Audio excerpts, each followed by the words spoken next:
we're up and running. Good morning to everybody. Good Friday morning. I'm almost set here. And then we'll get to take a look at what the news has for us for Friday. I bet it's so much fun. It's been a blast the last week, hasn't it?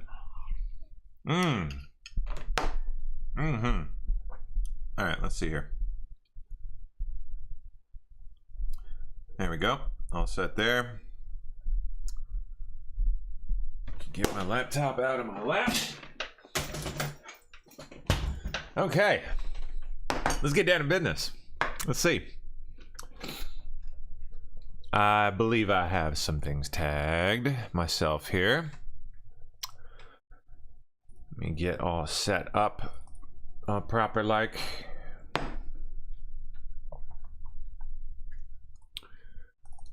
There we are. Beautiful. Okay. So, first up, let's see. That's right. Trump's DOD, Chief of Staff, or expected, I guess. I don't know if it's been officially announced or what. Kash Patel calls for declassification of the Epstein and Diddy lists. All of Hollywood is about to fall. Oh, joy. Well, I mean, I guess that's what I've been preparing for, so cool. Bring it on. White House and DNC balk at Bernie Sanders for saying Democrats have abandoned the working class. That's right, they're mad at him. Not too happy. Bernie's getting uppity. Ruben Gallego has now received more votes than Kamala Harris did in Arizona. Interesting. Okay. And somehow Ruben Gallego still has yet more than that. Not quite sure how that works exactly. Lols, indeed. Oh, yeah, I think there's been some developments in the local Fed case. The Fed militia case. I know that thing sucks. Yeah. Yeah, there's been I think a development. I think he's about to be sentenced. This alleged Fed. Well, he's definitely a confirmed Fed at this point. He worked for the National Geospatial Intelligence Agency, I believe. And he was saying all this crazy shit to these militia guys, asking them if they would be interested in unifying all militias in Virginia under the command of Russian consulate or something. In exchange for $50,000 a month. He was making ricin in his basement. Asked them if they had a plan in the event of a presidential assassination. Among many other weird, very concerning things. So he's now been, he's about to be sentenced, rather. It's like the final development in this case. And then it just goes away forever. We'll never know more. Okay, let's see. Where does this start?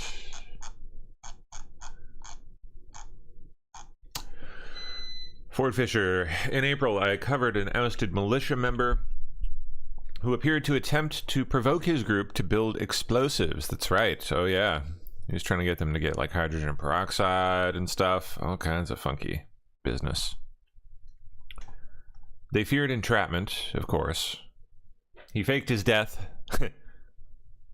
2 days after my reporting and was arrested a week later. That's right, he tried to fake his death too. Almost forgot about that. Facing more than life in prison on 4 felonies for distribution of explosive materials and ricin found in a raid on his home, Russell Vane was allowed to plead to the lowest charge, failing to register his ricin. He now faces a maximum of 5 years. He argues through his attorneys for time served, 4 months. Mr. Vane is not even sure why he produced the ricin, they say. All he knows is that he was not himself. Oh, how bizarre. What?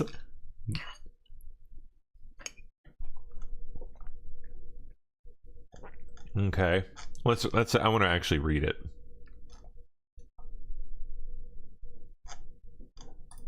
I have great faith in fools. Self-confidence, my friends will call it. Edgar Allan Poe. They misspelled Allen. Drop the N.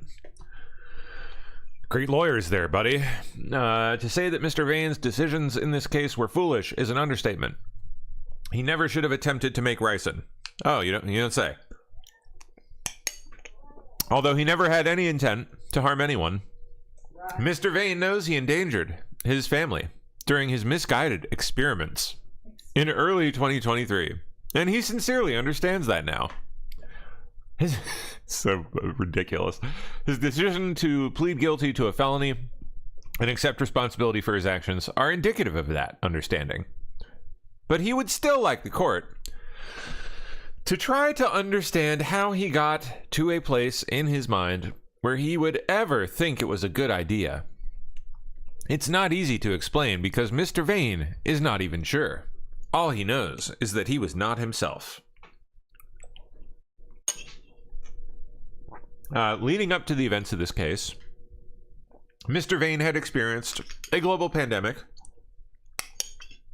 several months of lockdown, his second divorce, isolation, loneliness, and witnessed war break out in Europe when Russia invaded Ukraine. Interesting. A second divorce, huh? I did not know about that. So his current wife is very recent. I did not know that. That's relatively new. Okay. At least as far as I'm aware. That is new info to me. In addition, Russia's... Is there more? I hope Ford links it. I want to read the whole thing. Jeez. For the first time, the defense acknowledges Duke's employment, finally, at National Geospatial Intelligence Agency. Now, whether that's just a cover is anyone's guess. It could full well be a cover for the CIA, because he claimed to work for the CIA. He told these guys that he worked for the CIA. I mean, I don't know. They cite pandemic, a several months lockdown, his second divorce, isolation and loneliness, and the Ukraine war as to why he produced ricin in his basement and joined a militia. Yeah, it was it war with Russia that provoked him to offer this militia $50,000 a month to unify under Russian command? Was it... He was so scared of Russia, he just thought he'd, I don't know, join them? Seems weird. Duke's defense describes the case as initiating after my video. They do not explain why Duke repeatedly suggested learning about explosives and collecting precursors like hydrogen peroxide and other things, or why he handed the militia a packet of government homemade explosives files to the group, instead focusing on the gunpowder element of the packet. Ridiculous. Ridiculous. The video was a news report about Mr. Vane and his alleged attempts to entrap members of the Kakos militia by allegedly distributing confidential government documents related to the creation of explosives. The defense does not state that entrapment was not Duke's motive. They conveniently don't touch that. The defense argues that Duke was well aware he would be investigated, but didn't realize the ricin he had produced in 2023 was illegal. Didn't realize that ricin was illegal. Okay. They say he even tested a small portion on his skin. All right. Mr. Vane slept easier, thinking that people with an intent to harm anyone could not manufacture this substance. What? But he did. He did. In arguing for time served, 4 months versus the guideline range of 24 to 30 or even 30 to 37 months, depending on how a specific objection fares in court. Excuse me. Duke's defense shares awards from his Marine and National Geospatial Intelligence Agency service.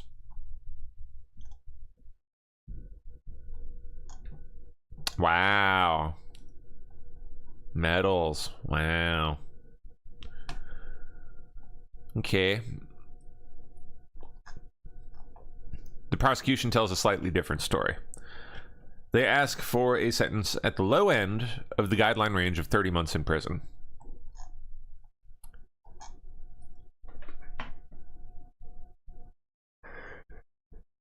Excuse me. Anything in there? Nah. All right.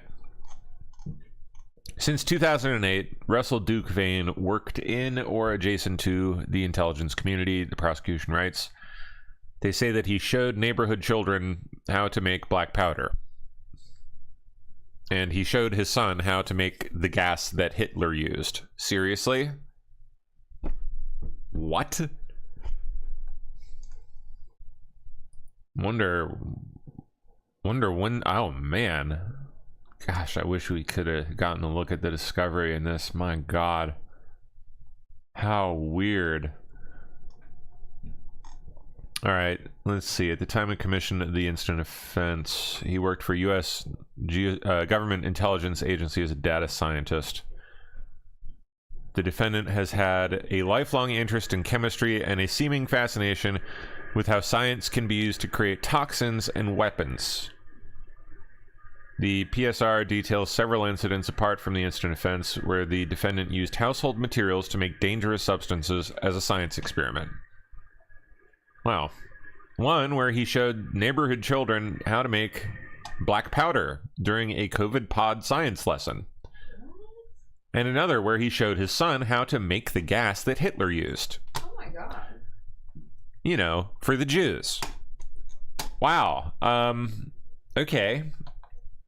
In early 2022, after the Russian invasion of Ukraine, the defendant became very fearful of the possibility of nuclear war or other mass destabilizing event, and to assuage some of his fears, he developed a fascination with militia and prepper groups, which he saw as a potential stabilizing force in the event of a catastrophe, which of course totally explains why he offered them $50,000 a month to unify under Russian command. Huh. Makes perfect sense. The Kakoas... come back here. Where'd that go?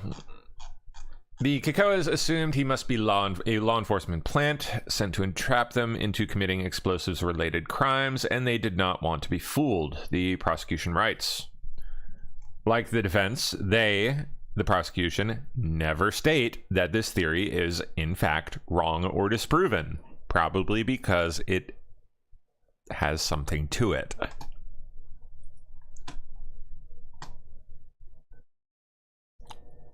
Let's read this one.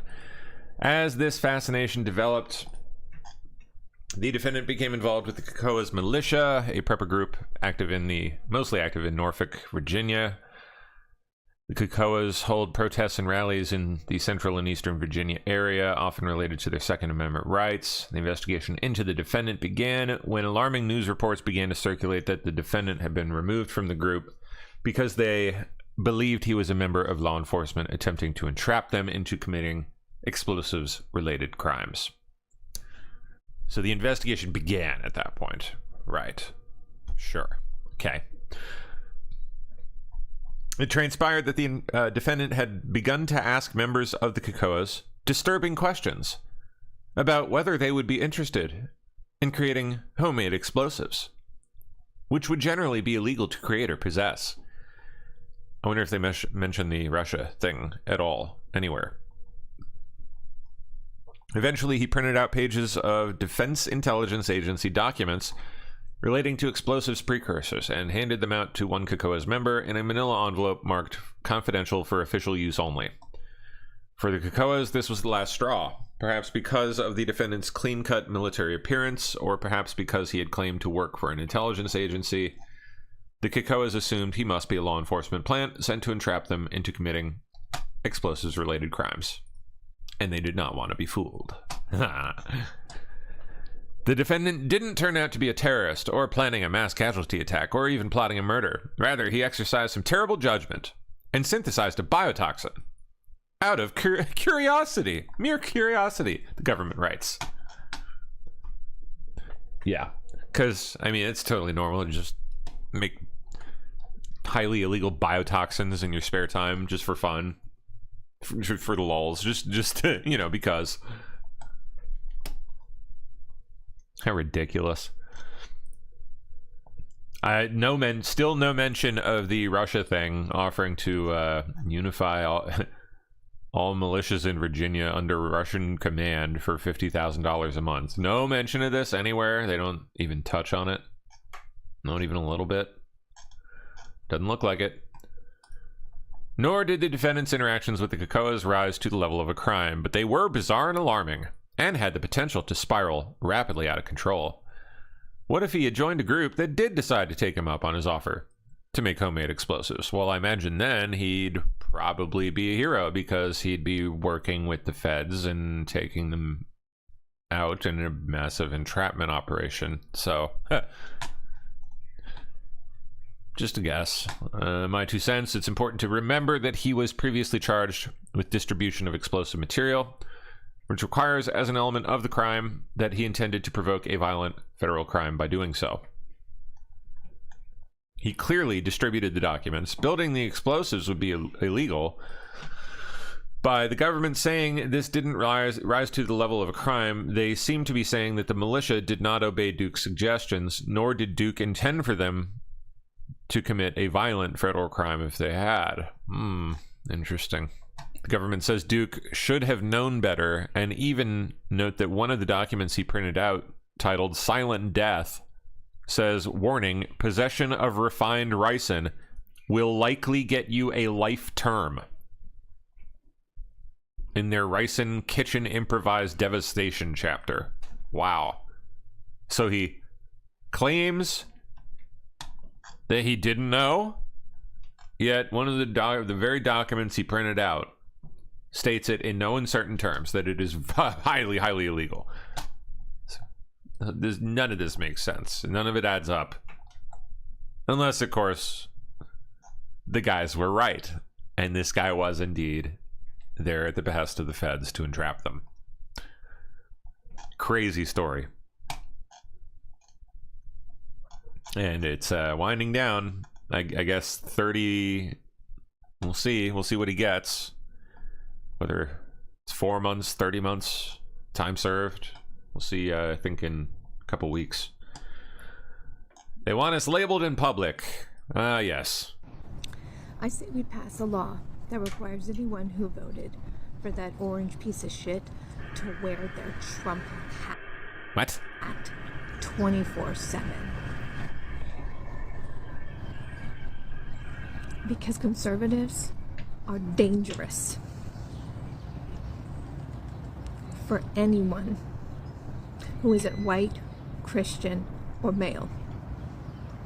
Completely dangerous.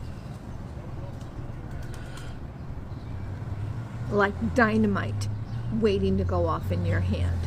So I think we should all get a public service warning. Don't you? Yes, that's right, maggots. Put on your yellow armbands. You must identify yourselves in public. Insane. By the way, if you're watching on YouTube, hit that thumbs up, por favor. It's there for a reason. You gotta push it. Excuse me.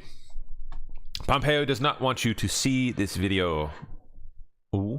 Mike Pompeo supported Mar-a-Lago raid and Jack Smith's probe into Trump in phony documents case. Must be an older one. Let's see. On what Donald Trump is facing, and is it right to charge him? Brian, good morning. Great to be with you. Two things I think are both true at this point. First, if the allegations are true, and there's lots of indications that they are, President Trump had classified documents where he shouldn't have. Muted? The heck are y'all talking about muted? Low sound? Not sharing full audio? Oh, weird. Had them, and then when given the opportunity to return them, he chose. That's so weird. Alright, we're gonna stop the share again. Click, check the boxes. Again, okay.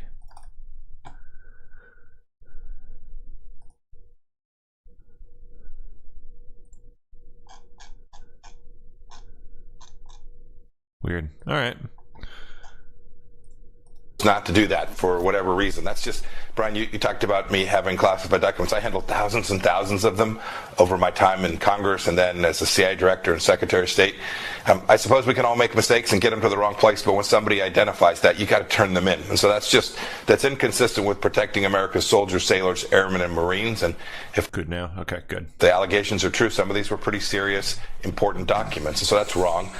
On what Donald Trump is facing, and is it right to charge him? Brian, good morning. Great to be with you. Two things I think are both true at this point. First, if the allegations are true, and there's lots of indications that they are, President Trump had classified documents where he shouldn't have had them. Okay. And then when given the opportunity to return them, he chose not to do that for whatever reason. That's just, Brian, you talked about me having classified documents. I handled thousands and thousands of them over my time in. Yeah, I wouldn't be trusting Pompeo a second time. Maybe it's just me. I don't know. I think we saw plenty to indicate that, but I'm not Donald Trump, so. Tom Homan. Oh man, him on the other hand, I cannot wait to see him start. Yeah. We have seen one estimate that says it would cost $88 billion to deport 1 million people a year. I don't know if that's accurate or not. Is that what American taxpayers should expect? What price do you put on national security? Is that worth it? Is there a way to carry out mass deportation without separating families? Of course there is.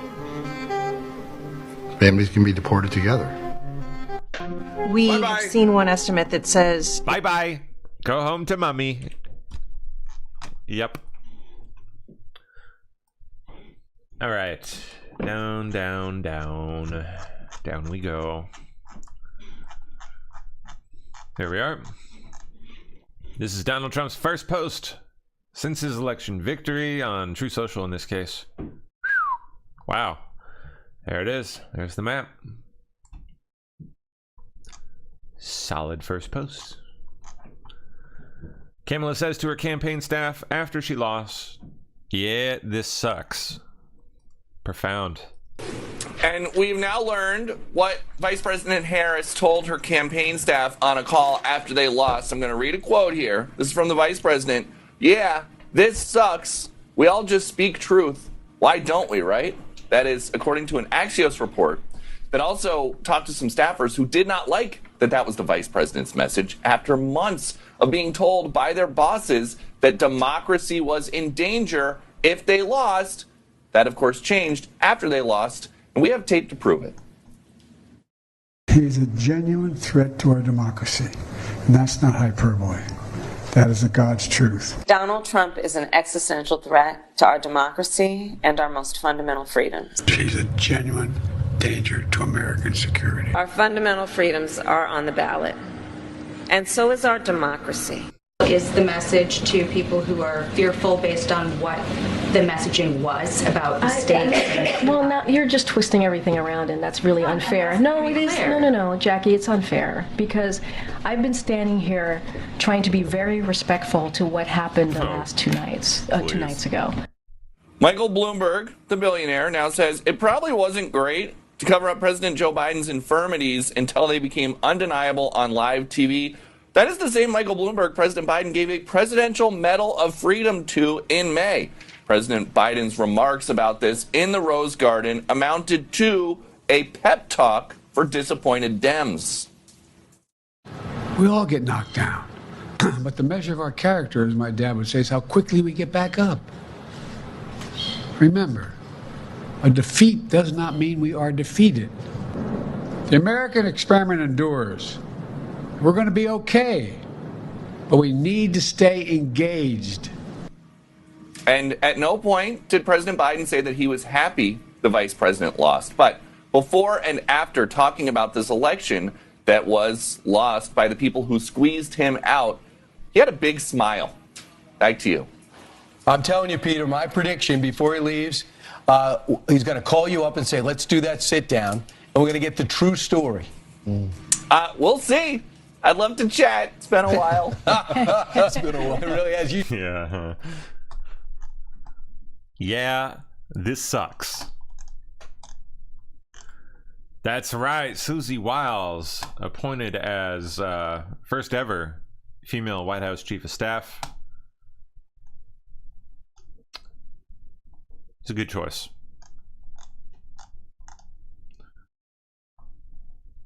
Great. CNN meltdowns. Oh, I'm so down with that. Who's this guy? Melted down live on air. Shouted the fake talking points that Trump called. Oh, the suckers and losers stuff. They're still doing the suckers and losers thing. If you look at the arc of the Biden presidency, he was in really good shape until August of 2021. When Afghanistan happened, he went under 40, she went under 40, and they really lived there until the end of the presidency. He's still there. Why? I'll tell you why. Because he ran and told us that the adults were back in charge, and that was the opposite. Yeah, they of were that. because Donald Trump was a child. And you know what else? Yeah. And you know what else? He's a the fact that they wouldn't give these 13 service members' families the time of bullshit, day. Dude. The time of day. I'm sorry. I'm sorry, but Donald Trump hates veterans. He called them suckers and losers. Wrong. He did. He absolutely, despite he has his whole life. He has his entire life. I know you're super emotional. I just. Of course I am. I'm terrified. I'm telling you, the political reality is that when they made that decision. It doesn't matter. You don't admit when to they made that Donald Trump decision. hates veterans. You don't admit it. You deny a man, Chief John Kelly, a Marine. You deny. You say he lied. You're still campaigning. Yeah. You say he lied. Yeah, he did. It's not over. It'll never be over. It'll never be over. You wish. The political reality is when they made that decision and everyone realized. Lied through his teeth, buddy. Oh my gosh, these aren't the competent adults that we were promised. Donald Trump. And then when you pile on top of it the decisions that made inflation worse, it was a compounding interest of political crap over time that they could never get out of. And that's how she lost the race. There was a bipartisan consensus to get out of Afghanistan. That wasn't the point. It was the way it was freaking unhinged. Decision to get No, hold on. It was the implementation. It was the fact that they took out our soldiers first instead of last, which is you would think would be common sense. And again, it's like you said, we thought the adults were in the room. That's why people voted for Biden. A return to normalcy, a return to competence. He's a lifelong public servant. We thought we're going to get normal, we're going to get competent. And that's what we did. We did. And if in the veterans community, Afghanistan doesn't signal that. The wars in Afghanistan, the war in Iraq, the Republican policies that led to those wars, the idea that Joe Biden made the final difficult decision, and his administration and his military leaders. I mean, you guys live on the tippy top of bullshit mountain. If you actually think. Calm down, sir. That so many people think that the pullout of Afghanistan was the pivot point. Are you kidding me? I mean, I can read a chart and I can read a poll. I guess it was like it objectively was. You can't. But the reality is when he made that decision, your petty insults are so weak, dude. You have no idea. Like, I don't even understand it. It's not a petty insult. Like he objectively ran the entire op into the ground. It was pathetic. You hear yourself talking. Look, you can laugh all you want, but and everyone knew it. The polling shows it. It was pathetic. It was pitiful. Read a chart. Like, it's so hacky. It's so uninteresting. Look, the reason that we brought this up is because that was from these are the people I'm surrounded by right here. These are my neighbors. this loser. Oh, God. I don't know how they do it. Harris campaign memo vows to protect Americans from new Trump presidency. So here they go. Or is this the this is the Jen O'Malley Dillon letter from a day or two ago. We've already covered it, but indeed, inside this, she basically says that they're going to try to keep the Trump presidency on guardrails or something to that effect. The work of protecting America from the impacts of a Trump presidency starts now. I forget where the guardrails thing came from. That was someone else. Michael Cohen getting trolled during a live stream? What even is this? What? No problem. Wow. Genius you are. Can we stop with that? No, it's too funny. It's too funny, Michael. I appreciate it. I don't like the stupid turkey. You're a turkey. All right. You're a turkey. Let's just knock that stupid shit off, please. Oh, right. Big baby. Can't take a funny. Oh, I said I was leaving. And then he's mad. The following day, get that through your dumb heads. The following day, I turned around and I said that there's no chance in the world that I'm leaving my country. Thank you very much. All right? I'm not leaving anywhere. You leave. This is my country. No, you said you would leave. You leave. You leave. You do it. You're a turkey. And I have every right, every single right within which to turn around when we stop so we can. All right, 2 seconds. I'm going to end up blocking this idiot. Happy Thanksgiving.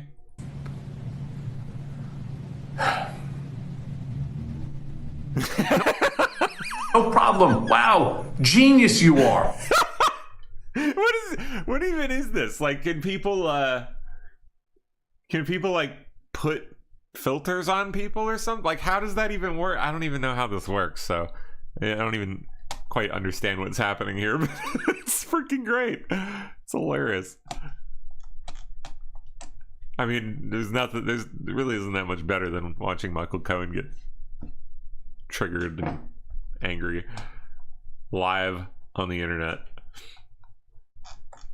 with a turkey on his head. Anthony Scaramucci just got destroyed by some guy on CNBC. All right. The mooch is still a thing, I guess. All right. Coarseness to some of the rhetoric.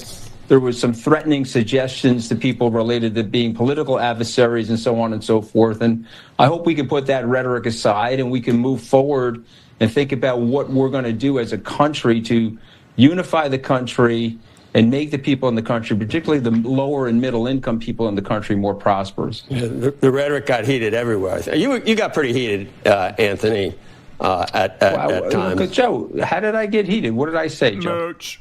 About Trump? Yeah, what did I say? I said I repeated what he was saying. I said this is wrong. Come on. Anthony, come on, Joe. you have had an utter disdain for Trump. You'll always be welcome at the table of legacy media and have people nodding as you trash Trump. That's always going to happen. But aren't you the slightest bit embarrassed or at least humbled about how wrong you were about the feeling of most Americans, let me finish, for enthusiastically supporting a candidate who a majority of people thought had no business being anywhere near the Oval Office, and you're a Republican, and you saw that all the different policies that she was talking about are anathema to what you thought your whole life, and yet you went along with it. Do you ever eat any crow, or not even a little crow wing, really like a little capon? Or you just, Michael Avenatti could still be on TV trashing Trump. You'll always find a place on TV. If he wasn't in prison, he'd still be on CNN running for president with Brian Stelter. Just give me a little bit, Anthony, about how wrong you were. Joe, first of all, I immediately put out a congratulatory tweet. They won, we lost. In the immortal words of Barry Diller when he lost a Paramount deal. Next, Joe, what would you like me to do? Do you want me to get on bended knee before you? No, I thought you were going to start that it's going to... That's not even what America's about, Joe. We have a violent disagreement about lots of things related to Trump's personality. You like Trump. Gosh. I was up close to Trump. I got to see the ugliest of what he is. And by the way, Joe, it's not just me. There were 40 of us that worked for the president that warned people. So I think he's been very good for you. I think he's been very good 40 grown men with no balls. for your career, Anthony. I think he's been incredibly good. You're here, are you not? And you're going to be welcome anywhere you want to go. I think he's been very good for you. And you'll be able to live off this for another 4 years. Joe, why don't you calm down? Why don't you calm down a second, Joe? Love this guy. We know each other a long time. Are you saying that you and I can't disagree on somebody's personality? Is that what you're saying? And you're saying what I'm saying in terms of identifying those features and traits of the personality. You don't see those too, but you're choosing to ignore them? I guess 75 million people looked at everything you looked at and decided that there were other things that but there were 67 million people. I know there were, Joe. That's what makes America, Joe. That's what makes America, Joe. But and they lost. They lost. You're saying to me that stuff that I was saying wasn't factually true. If somebody's saying they're going to use the American military to go after their political adversaries, and I say, geez, that sounds very un-American to somebody like me. Is that what he said, saying, Vivek? Another turkey over here.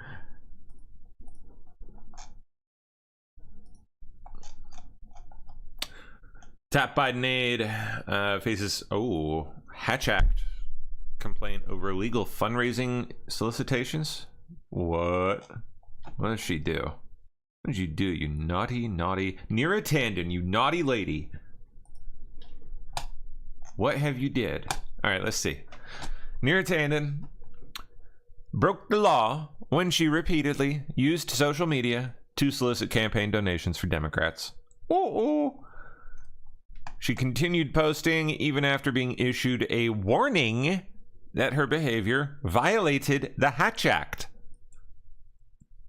These people just don't think the law applies to them. Rules for thee, not for me.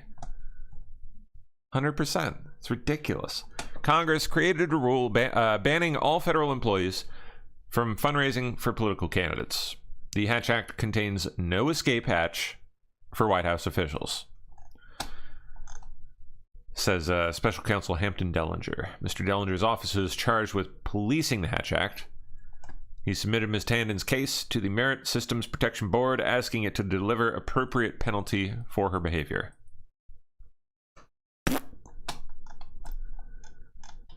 Couldn't have happened to a better lady.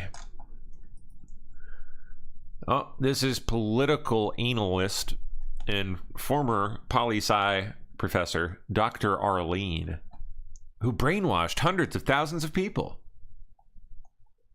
on TikTok into thinking Kamala Harris would win. Oh man. On November 5th, she told a story about how she taunted a grocery store worker about how Harris was 100% going to win. On November 6th, she said her data couldn't account for all of the racism and misogyny, which is why Harris lost. If only her algorithms had accounted for racism and misogyny. Should have included the racism and misogyny equations. These are the people who are teaching at our universities. Yeah, that's right. We're closing in on almost 5 p.m. Eastern time, and I've been tracking everything that's been going on across the country today. And my most important encounter was when I went out to get my champagne. I was talking to the guy in the I bet you were getting your champagne. store, of course, asking second bottle, third, him did he vote, and he said he did early voting, and he asked me if I early voted, and he asked me, why I was getting the champagne, and I said because I'm going to be toasting Madam President tonight. He just looked at me with kind of like a smirk on his face, and I said, she's going to win this, right? And he says, oh, well, it's very, very close. And I said, no, it's not. He says, well, what do you mean? I said, no, it's not. The women of America are making their voices heard. Reproductive rights is what it all comes down to. And the women are voting in numbers relative to men. What reproductive rights is this one worried about again? I mean... that are unbelievable. She's won this. And I said to him, she's going to take every one of the swing states plus Iowa. And he said, oh, but the numbers are so close. I said, I'm a political analyst. I'm telling you right now, the numbers are there. She's taking this election. And then I said to him, you realize, and he didn't tell me who he voted for, but of course I knew. And I said, you do realize you wasted your vote, right? And I didn't care. And I walked out with my bottle of champagne and happily walked home. I'm surrounded by these women, you guys. Bye-bye. They're everywhere here. So, as you know, Kamala Harris did not win the election. As the numbers stand right now, there were 18 million votes than in 2020. And as I have said all along, you have to wait, how many more? Hold on. Say it one more time. How many again? Not win the election. As the numbers stand right now, there were 18 million fewer votes. Fewer. Even though we have more voters, eligible voters this time around. Nearly 20 million less. How does that happen? Than in... I wonder. 2020. And as I have said all along, you have to have a huge turnout. And oh, it was the turnout, huh? And we didn't have it. There is one fundamental thing that you cannot account for when you're using data to predict or fraud. Project what? The outcome of an election is you can't factor in the impact of racism or the existence of racism and misogyny. Yeah. 20 million less. I mean, I don't know that the final number is going to end up being that much. I doubt it. Right, because they still had a decent bit left to count. That's not what I want. I want decision desk. Let's see. What's the current? Okay, there we go.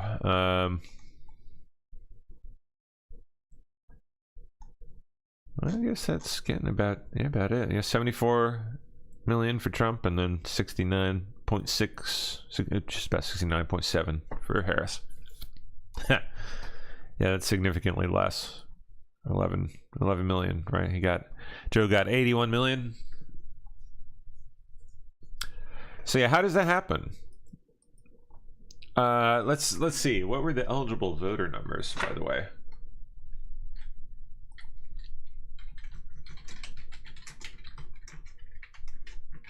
Let's see.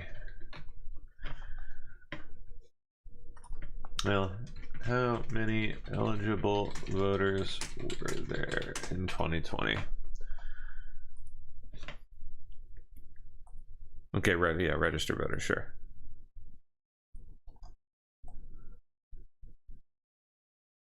What? Oh, we don't have 2024. Maybe there were less though. I don't know.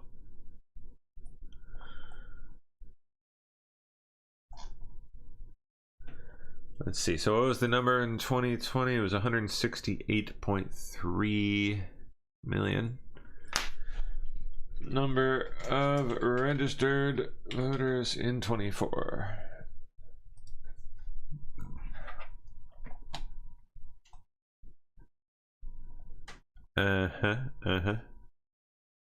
Oh, it's the same place we were. Can anyone find the number out there? Anyone know?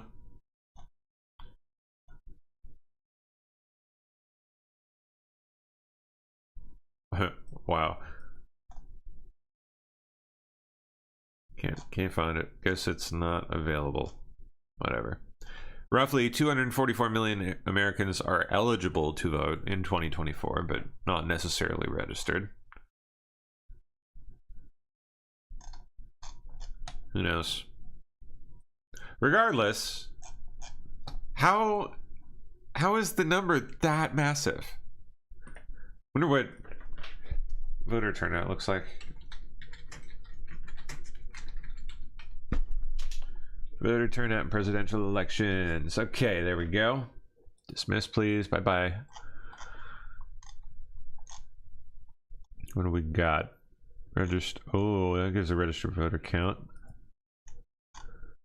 Only goes up to 2020. Turnout as percent voting age population.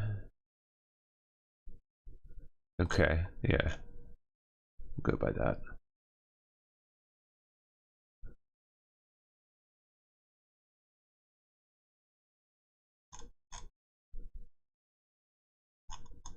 There, total turnout. 158 million in 2020 versus 136 million in 2016 versus 129 million in 2012. Oh, slightly higher the year before, in the election before that in 08, 131 million. I mean, the general trend, of course, is like always, just about always up. There's a few anomalies here and there. 92 to 96. 92 was 104 million. 96 was 96 million. Then back up to 105 million in 2000. Any other like massive downward jumps? It doesn't look like it. No. Nope. It's just those there's a slight downward bump there. 84 to 88. But I mean, that's crazy. Look at that. There's something up with that. 92. Clinton. That's nuts.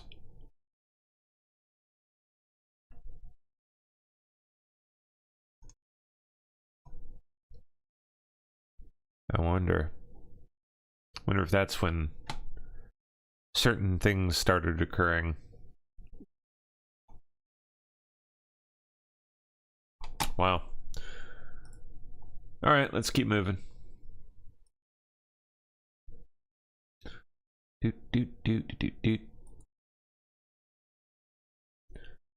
Oh no, where'd our spot go? Did I lose it? Come on.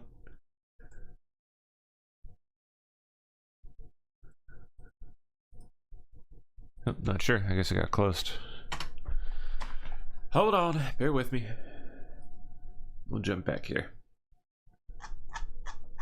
All right, we're looking for that hag, right? Yeah, there she is.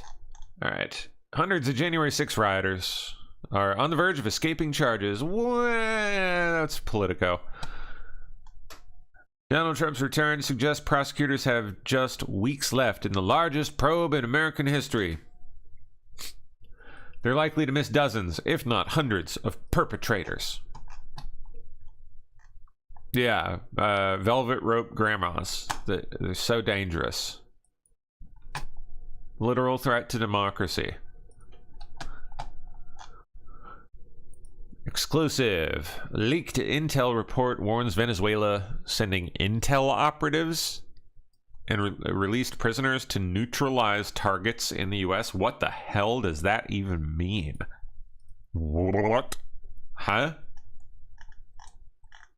What manner of targets are they speaking of? We're gonna have to read this one. That sounds freaky. All right.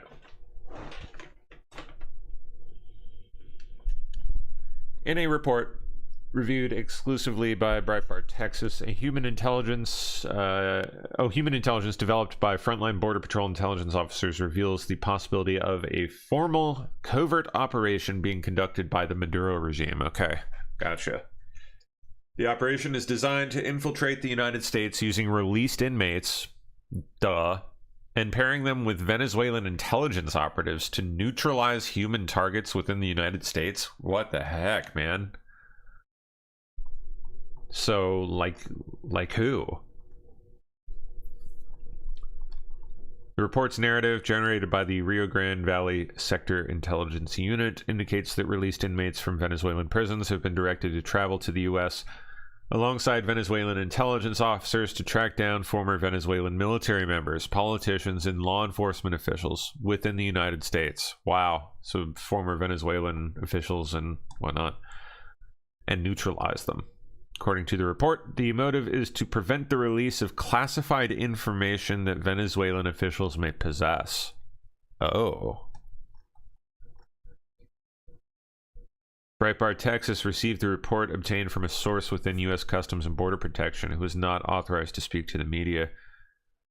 The report, known as a field intelligence report, is generally developed and disseminated by the agency's intelligence units. The reports are generated when info received from various sources is saying that criminal activity is occurring, likely to occur, or needs further investigation.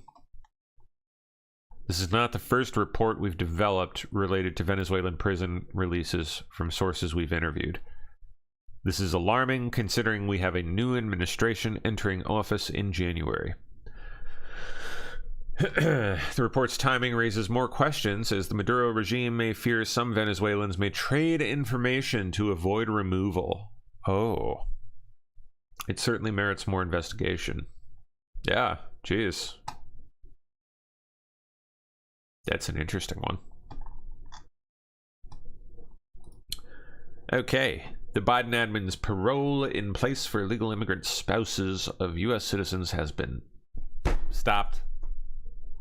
Goodbye. It was announced in June and temporarily paused in August after America First Legal and 14 states sued. This is a joint lawsuit with Ken Paxton of Texas and Raul Labrador, Idaho's Attorney General, and a coalition of 14 states. Carrie Lake, 11 hours ago, says, I can't stress enough how important ballot curing is. Every single vote is going to count for this election, so we need to make sure every single vote gets counted. We have until Sunday to cure ballots. I urge you to get involved if you haven't. So please, if you live there, do your thing. Get over there now and do it. Arizona people, don't sleep on it, please. Website is tpaction.com/cure. Okay.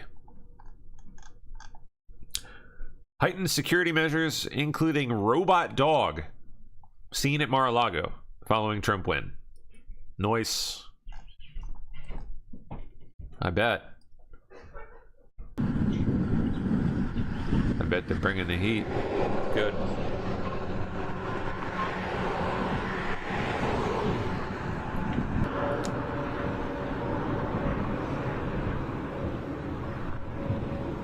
Armed patrol boats. Oh, there's the robo-dog. Creepy. Ew. Did that thing have a microphone on it? Was that a microphone on the front? That's what that looks like. Weird.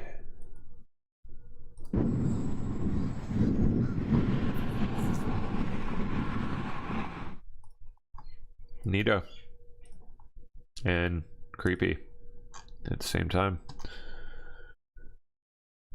Ari Fleischer, White House press secretary under George W. Bush, talking about the transfer of power, peaceful transfer of power. Ari Fleischer, eh?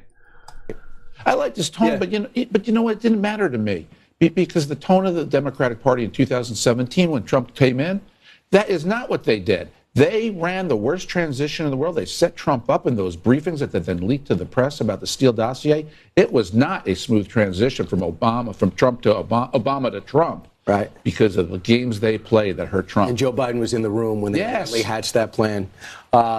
I tried to end it up beating up, but it was great to see you. All right, fantastic. Always thank you.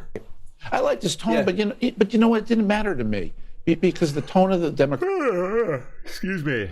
Sorry. These people put me to sleep. All right. Litmus test to join Susie Wiles in Trump's White House. This is from Notice, a Washington publication, left-center biased. What is this? Trump's transition team has a few things in mind as they look to staff the next White House and fill Trump's cabinet. He'll want people who are loyal, battle-tested, and dedicated to the agenda. Versus taking a ton of chances on disaffected Johnny-come-latelys like, John Bolton.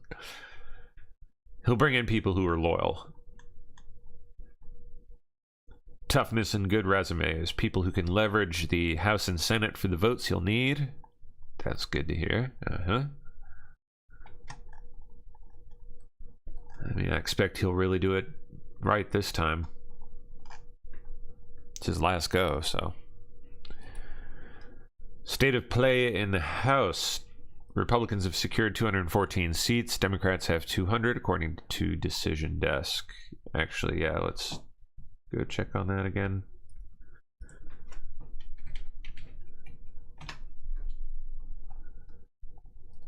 Let's see here. Oh, 216 to 204 now. And do they give a projection? Yeah, projected seats, 222 Republicans, 213 Democrats. Hey. Where's the Senate at? Oh, 52 Republicans as it sits, 46 Democrat. Still a few to decide. Okay. Man, looking good.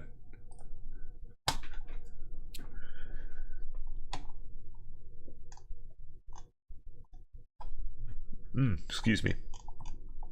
MSNBC's Nicole D. Wallace. As a human, I deleted Twitter today as an act of self-preservation.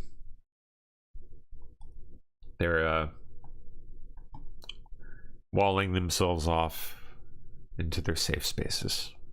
I have this sort of insatiable interest in every bit of wisdom you can impart, and as a journalist, I hear you about girding ourselves for this moment. As a human, I deleted Twitter today as an act of self-preservation, and because I was no longer able to find the things I was interested in, and was seeing a lot of things that I'm not. I have this. Wow.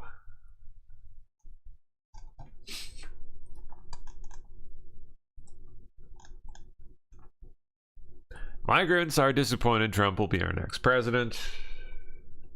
Go figure. Oh yeah, Oscar Ramirez reports that Mexico has already stepped in and tried to disband large caravans coming into America. Well, believe it or not, Grant, I said it before, on the day of the elections, massive caravan, 3,000 people started walking. And just as people knowing on the 6th of November, the migrants and everybody started noticing that Donald Trump just became president. The Mexican authorities started acting and started going to this large group, trying to decrease the large group from continuing to walk on the north of the state of Chiapas to go in direction to the northern borders of Mexico with the United States. Started telling them, the migrants, that you continue to walk, you can have an accident, possibly, you can dehydrate yourself, go back and do your process correctly. The migrants started, we started asking them what are their thoughts of now Donald Trump winning the presidency and becoming the 47th president. They said that they are completely disappointed, that they were thinking that Kamala Harris was going to win, and now that it's going to be extremely difficult for them to enter the United States of America because they know that there's going to be a massive deportation. All right, Oscar, let me get this straight.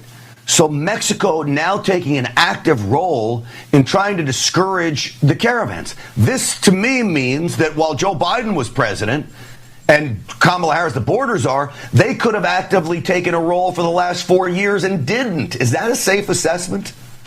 Yes, it's a safe assessment. And I will tell you one thing that Donald Trump loves this word, and it is called tariff. This is the reason why the Mexican authorities have started acting. When he was president, he put a threat of a tariff of a 5% tariff in the automobile industry, avocado and beer. Now that he has taken power again, he said to he sent a message to the new Mexican president, said, if you continue with this, I will put 25% tariffs on everything that you're sending to the United States. So now the Mexican president had known that he has become president. They're started acting now. Slowly, they're going to start acting. But it doesn't take away the fact, Grant, there's going to be a massive flow on these last 2 months arriving to the borders, trying to make it and trying to reach for it. Yeah. Well, great reporting, Oscar, and it just goes to show you the difference President Trump makes literally in just 2 days. Oscar Ramirez, thank you. It's always an honor to be with you, Grant. Thank you.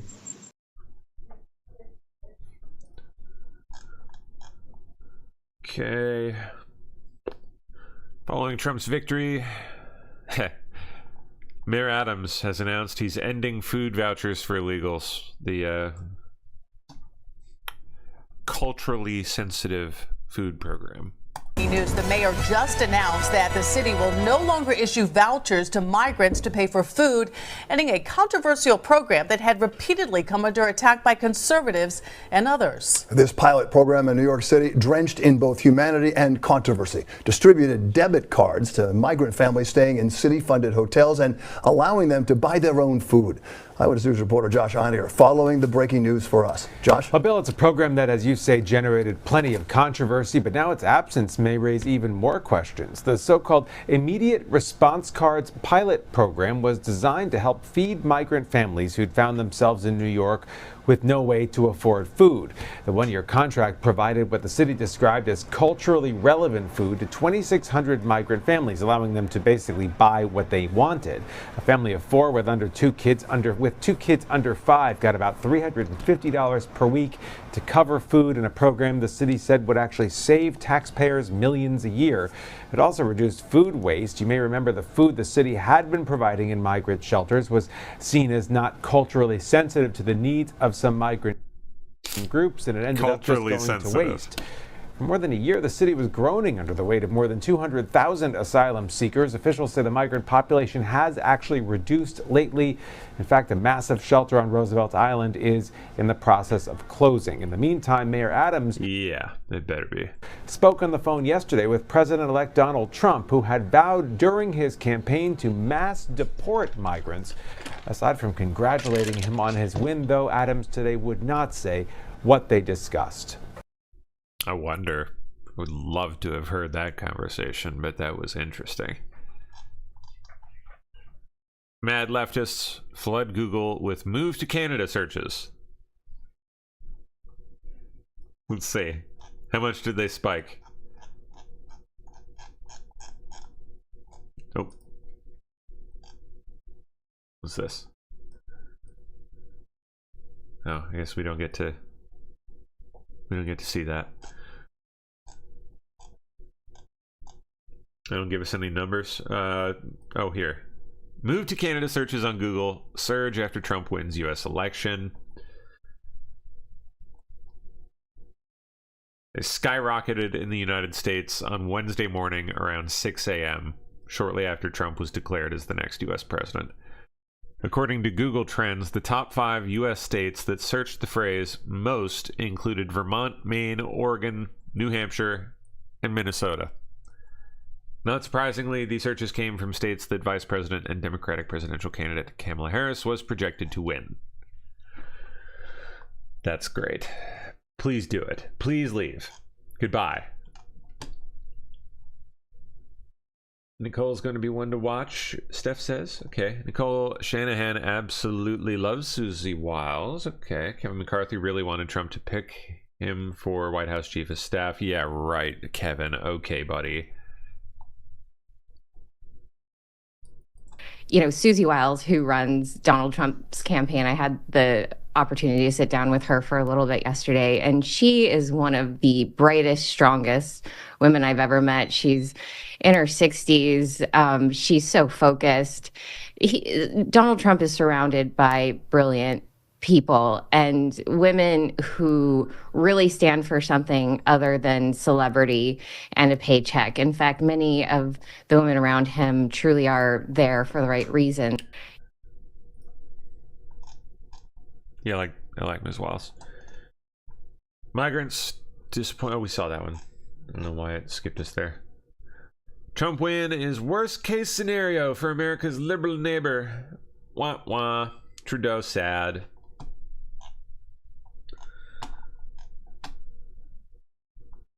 So who said this? Canadian police have been preparing for months. RCMP Sergeant Charles Poirier said on Thursday, worst case scenario would be people crossing in large numbers everywhere on the territory. What?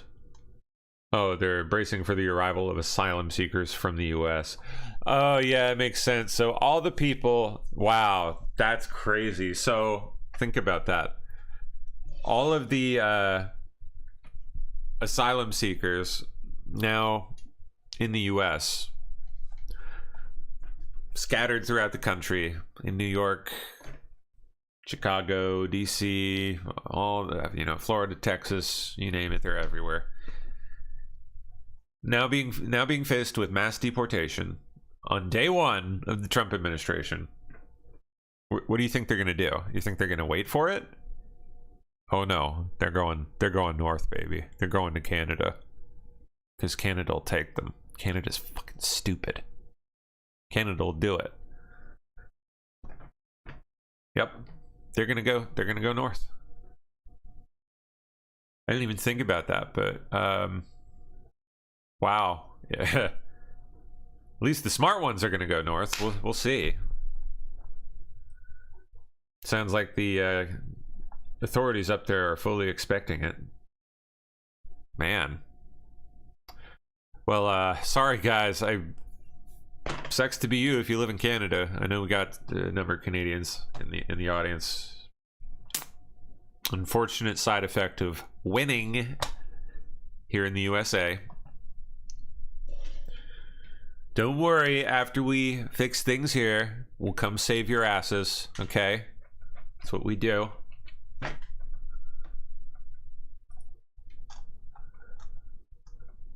Next up, Tim Walz's daughter speaks out on heartbreaking election loss. This country does not deserve Kamala Harris. I agree. I fully agree. It doesn't.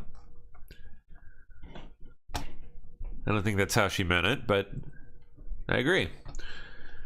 I've officially... Okay, can we just watch it? Can we just watch the meltdown? Yes. Please, or did she delete it? Is it gone? Aw, come on.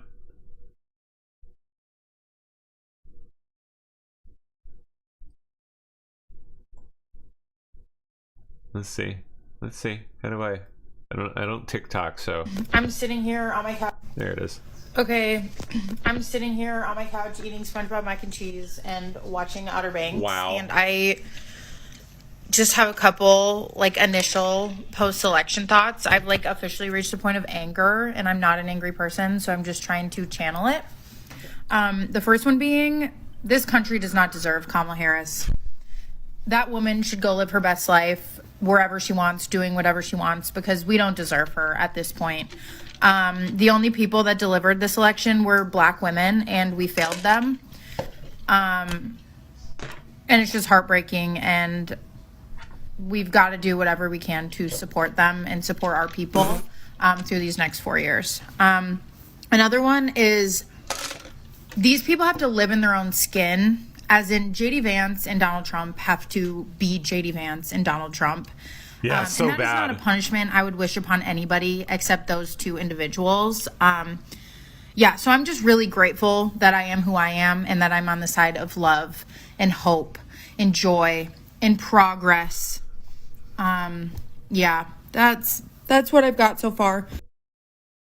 It's all these people know, reciting nonsense, empty nonsense words with no meaning whatsoever. Definitely am going to have more thoughts as time goes on, and I think I'm going to share them on here. I think it's a good outlet. But yeah, I'm giving myself the week to be sad and to mourn. That's pathetic. Sack up, lady. Grow up. Could have been a week. You're taking a week to process. being a loser. What should have been. But that's not where we are. And that's not reality. And I'm giving myself the week to accept that and to be in it. And then the work. To wallow in being an effing loser. You're taking an entire week to wallow in how pathetic you are. Okay. Starts. So, we got this, America. We're gonna be okay. That's the Waltz family right there. Yep. CNN is begging President Trump not to hire Alex Bruesewitz. Okay, let's see. Bruesewitz, who's J.D. Vance aide. The key thing to me, that, as we were discussing the clown car, he's credited with the online sort of bro interviews that Trump did, but he's also credited with two other things. Smart guy. One, the Springfield eating cats and dogs lie. And two, that comedian. It's true. Not a lie, Hag. It's not a lie. Square Garden rally. I think they eat cats, bitch. Trump now. Jeez. Probably feels like, oh, it's all, fine and dandy. He won. But I mean, is it really wise for people like that to end up being even closer in the inner circle? Bruesewitz, who's J.D. Vance aide. The key thing to me. The nerve of these people. It is like objective, proven fact at this point that Haitians eat kitty cats, okay? And they like to do it.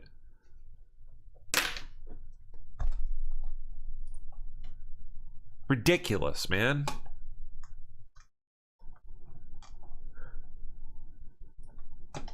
MSNBC says Joe Rogan is recruiting young boys to fascism. That's right, Joe Rogan,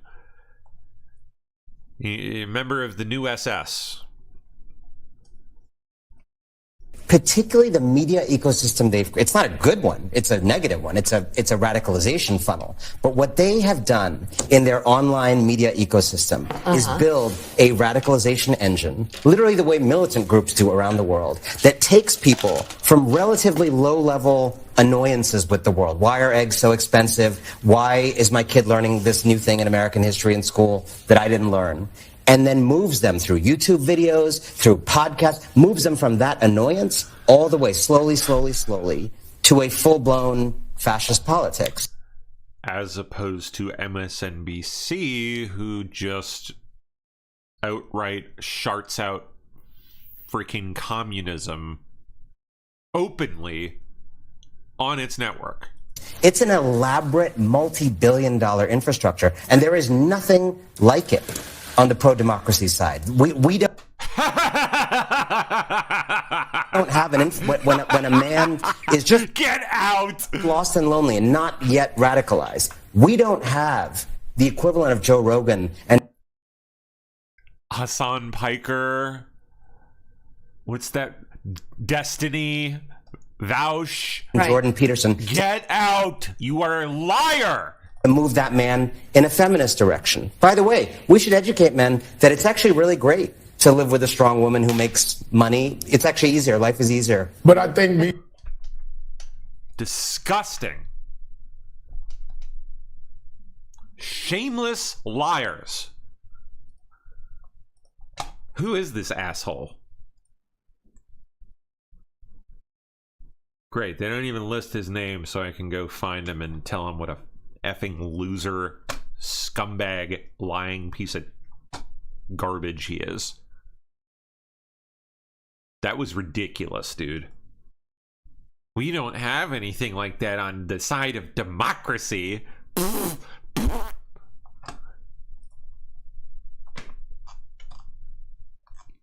Yeah. John Daly, our country needs Daddy Trump. Daddy Trumpy. A growing chorus of stars and pro athletes are reeling from Donald Trump's historic victory. But our next guest is one pro who has always been Team Trump. PGA golfer John Daly. The legendary John Daly joins us now. So, John, were you surprised when you heard about the result? I mean, a complete landslide for now the former President Trump. Go ahead. I was praying that he'd win. I just didn't know it was going to be that big, but I just think America's tired of what's been going on for the last 4 years. Yeah, you posted on X. Historic. Welcome back, Mr. President. Cheers to getting our country back. What was the reaction? I lost a lot of followers, but I gained 100 times more. You know, I think our country needs Daddy Trump. And what he did, when he became president, our 45th, what he did for 4 years was a miracle. He got us out of a lot of things, and all he wants to do is protect our country. It's like we want to protect our kids and our family. Daddy Trump wants to protect America, and he's going to do it again. You've known him since '92. You've always called him that. How did you first run into him? Because of the golf world? We were playing in a Pro-Am in Massachusetts in '92, and he played in the Pro-Am with me. I got to know him. We sat on the back porch for about 4 hours, and, I'm drinking Jack Daniels and Diet Cokes, and he's drinking Diet Cokes, and we talked, and he loves golf. He is passionate about golf, but when he got up, he says, one day I'll be the president of the United States, and that was in 1992. Really? What? No joke. That's interesting. Wow. And then you watched it happen. So what is your recommendation to people that just can't get over this loss? Celebrities that put their life on the line, like Cardi B doesn't want to talk to anybody that voted for Trump. What's your advice? Well, you know what? Like, it goes back to protecting our family. You got to protect our borders. You got to protect the American citizens. You got to protect the family before you can protect anybody else. And that's what Daddy wants to do. What's going on? The Venezuela gangs in Colorado taking over apartments and people, and immigrants taking over hotels and stuff. And, you got to protect the family, and that's America. Protect them first, and then we can worry about, a lot of other stuff outside of the United States. But Daddy Trump's all about America. And it's common sense. Protect the ones that live in our country. And he's just an amazing human being. The whole family's amazing. All they want to do is protect us. Have you talked to him since he became president-elect? We've been texting a little bit. I didn't want to bother him. We've been texting a little bit, just me and the Prez, Daddy Trumpy. But I just love him. People who don't know the Trump family are the greatest. We stay up late and text sometimes, family that I've ever known. All right, John. John, we all want to have a Jack and Coke with you. You seem like such a fun guy. That's great. That's hilarious. I've never come across this guy. That's funny. Harris and Biden camps blame each other for loss. It was inevitable. The finger pointing. It's only just begun. Scalise on Fox on control of the House. We still have a great opportunity to flip Alaska from Democrat to Republican. We're leading Nick Begich, whatever, no clue. Our candidate is ahead right now by a number of points, but they have a slow counting system there called ranked choice. Yeah, that's right. And so it takes extra time. So when it's all said and done, I feel very confident we'll flip Alaska. We have another seat in California where Scott Bowe has a great chance of flipping a Democrat seat to Republican as well. So, we're probably going to be in the 221 to 223 range in the House. And that was this morning on Fox News. Okay. California Attorney General Andrew Bailey says he won't let Donald Trump touch his immigrant communities. Wah! He vows the California Department of Justice won't allow the Trump admin to touch their insane environmental initiatives. Oh, goody gumdrops. Wonder how this will play out. He says California will remain the steadfast beacon of hope and progress it has always been. Homeless trash capital. Yeah. Don't you dare touch their illegal immigrant voters, rigging every election they have. Oh no. We know to take Trump at his word when he says he'll roll back environmental protections, go after our immigrant and LGBTQ+ communities, attack our civil rights and restrict access to essential reproductive care. Killing Which means babies. we won't be flat-footed come January. You can be sure that as California Attorney General, if Trump attacks your rights, I'll be there.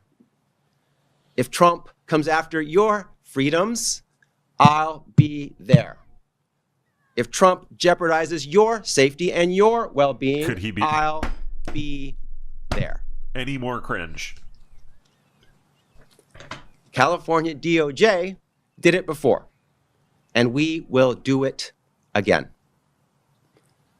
During the last Trump administration, California DOJ fought to stop illegal rollbacks and proposals that would have harmed the well-being, the health, the safety, and civil rights of our people and people across the country. That would have caused irrevocable damage to our environment. No matter who is in charge of the federal government, no matter what the incoming administration has in store, California will remain the steadfast beacon of hope and progress it has always been.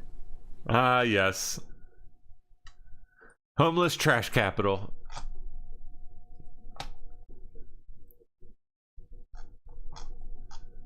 Give us all your unwashed losers. Man, actually, that's probably how it's going to play. You think they're all going to run to California? Now that this is being announced? They might. Let's hope so. Pile on in, guys. Go ahead. Israeli soccer fans attacked in Amsterdam. What happened? Israel is sending rescue planes to Amsterdam after Israeli soccer fans were attacked by suspected anti-Israeli protesters after a match. So weird. Okay. So far, over 60 people have been arrested. Rescue planes? Disgraceful. Matt Finn is live in Ben Gurion International Airport outside Tel Aviv. Matt. Brian, El Al, which is Israel's national airline, has added multiple emergency flights to the Netherlands throughout the day today to pick up Israelis who are still in the Amsterdam area after this violent attack in the early morning hours. It is being described by the King of Netherlands as an anti-Semitic crime. Now, the Amsterdam police chief just said moments ago 5 people were injured and treated in the hospital. 20 like quite a scrap. To 30 minor injuries. The violent riot happened after Israel's largest soccer team, Maccabi Tel Aviv, played against Amsterdam. Freaking soccer, man. MIX. Amsterdam won 5-0. After the game, footage shows Israeli fans being kicked and stomped on the ground. Good soccer. Running, even jumping into... Psychotic. All right. I wanted to bring these up before I forgot. Thank you, Ryzen, for dropping these in Vaughn. Bakari Sellers, Biden should appoint Kamala Harris to the Supreme Court before he leaves office. I wonder if they're going to try to pull some shit like this. I mean, how though? Like, who's going to retire for that to happen? Liberal. And so I hope that Joe Biden makes the next 10 weeks as consequential as he can. I don't care about drawing outside the lines or what Republicans may think about it. This is within your purview. You can actually do it, and you should do it. And, you know, one more thing, John, is you have a hell of a vice president right there who has a legal pedigree to sit on the Supreme Court, and let Republicans go crazy. My gosh. I'm even mentioning that option. No. You're floating. Are you floating? This is 7:39 a.m. on the East Coast. Did Bakari Sellers just float Vice President Kamala Harris as a potential Supreme Court nominee? Not only am I floating it, but I want to stir up everything. I want people's heads to explode this morning. So Sellers, such a nincompoop. Report finds Church of England covered up horrific abuse at summer camps decades ago. Surprise, surprise. Of course they did. Let's see if we can find a piece on this. Church of England abuse.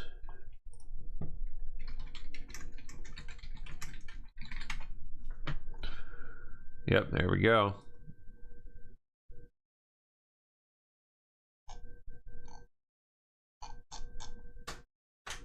I'm John Smythe, and my background is as a British advocate. This is John Smythe, British public broadcasting here. Interesting. of the Archbishop of Canterbury, and now deemed the Church of England's most prolific serial abuser. Whoa. Mr. Smythe, Kathy Newman from Channel 4 News. We're told that you beat young men until they bled. Why did you do that?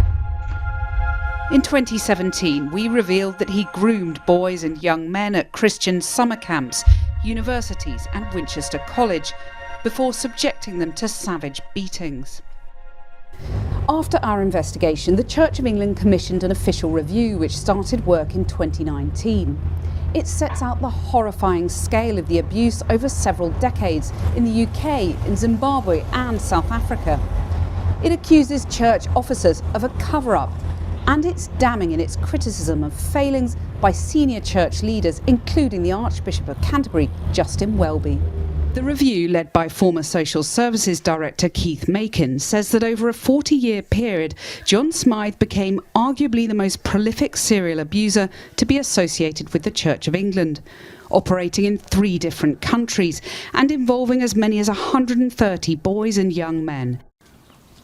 Former vicar Mark Stibbe endured beatings when he was at Winchester College in the 1980s. Some boys were beaten so hard they bled and had to wear nappies. He had a new shed built that was soundproofed. I don't remember very much about it except nappies, adult nappies. I remember it being enclosed, claustrophobic. I remember feeling trapped. But I think the thing that I will never forget is my friend's suicide attempt and having to explain to his father why his son had tried to take his life. And I was trying to tell him, it's not your fault, it's someone else's fault. Another victim is so traumatised he can't bear to recall the details. I've seen 2 psychologists and a psychiatrist over the last 7 years and have complex PTSD. I try to remember the pain, but I can't actually retrieve that from my memory. I've put the abuse somewhere where I can't remember it. A vicar compiled a secret report about Smythe's abuse in 1982, but the Makin Review says senior members of the church participated in a cover-up of it. Within a few years, several bishops and very senior figures within the Church of England, or those who went on to very senior positions, including archbishops and Queen's chaplains, had got wind of what was going on. Author Andrew Greystone has spent the best part of a decade representing victims and trying to get the truth for them. The sheer number of clergy who knew about John Smythe at various stages in the last 40 years is astonishing. Amongst those who are still serving, at least 5 bishops and 1 archbishop knew. Amongst those who are retired, at least another 4 bishops and 1 archbishop. And then at least another 30 more junior clergy named in the Makin Review knew about John Smythe and his abuse over the years. Not a single bishop has been formally held to account. This is not just a matter of a few clergy here and there, but this is people at the very highest level of the Church of England, this church that's supposed to be the moral conscience of our nation in many ways. It's very distressing. At the heart of the Makin Review is a damning indictment of failings at the very top, including the Archbishop of Canterbury himself. From July 2013, the Church of England knew at the highest level about the abuse that took place in the late 1970s and early 1980s. The Archbishop of Canterbury's personal chaplain, a priest, and the Bishop of Ely were all made aware of the abuse, and Justin Welby became aware of the abuse alleged against John Smythe in around August 2013. There was a distinct lack of curiosity shown by these senior figures and a tendency towards minimisation of the matter. Here's what the Archbishop told us in response to our investigation. I genuinely had no idea that there was anything as horrific as this going on. And the kind of story you showed on the clip, I mean, if I'd known that, I would have been very active, but I had no suspicions at all. The Macon Review says this was one of many incorrect assertions and that enough was known to have raised concerns upon being informed in 2013.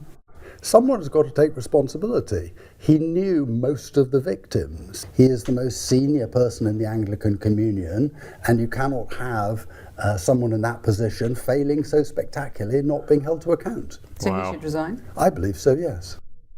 Smythe left the UK in 19... Jeez.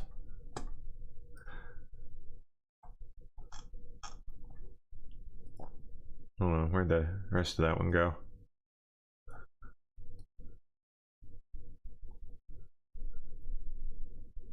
Man, 40 years. Jeez. All right, let's keep moving. We got like 24 minutes left here. Update this morning on elections. For anyone wondering, none of our election integrity staff in any state has been released, Lara Trump says. GOP worked closely with the NRCC all cycle to build our historic election integrity program, and we're still working with them to make sure Trump has a majority to work with in the House. Our teams are still on the ground in California, Arizona, and Ohio, working with campaigns and state parties to see these races through until the end. We're still watching. Good.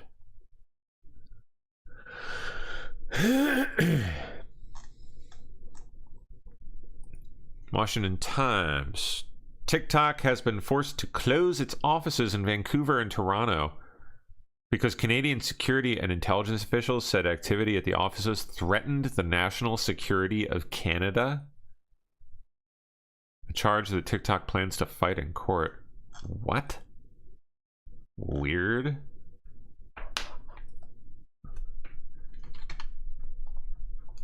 Sounds like a strange one.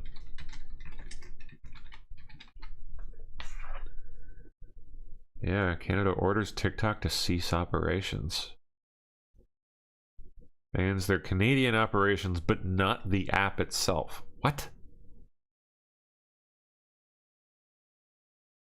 Let's bring in Ritesh Kotak. He's a tech and cybersecurity expert. Hey, Ritesh, good to see you, my friend. It's been a while. It's been a while. Great to be back on top. Weird.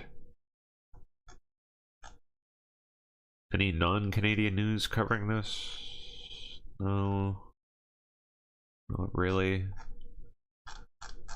Okay, we'll take it. Let's see. Let's bring in Ritesh Kotak. It's been a while. Great to be back on, Todd. Yeah, your thoughts on what this means here? I really don't know what this means. I think this is signaling of it's what's maybe to come. The fact that the U.S. government is also looking at some very similar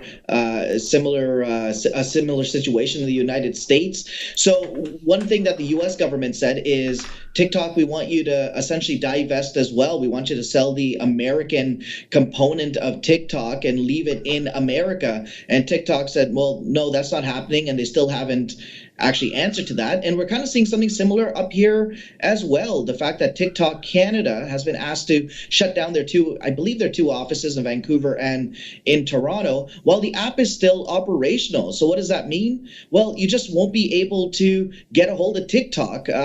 There's small business services, there's advertising services, law enforcement services, but the app still continues. So this is a very interesting situation. It's like, wind down your offices, but let's keep the app on the App Store? Yeah, so why is it so vague here? Is the government trying to figure out what exactly they want to do, how far they actually want to go?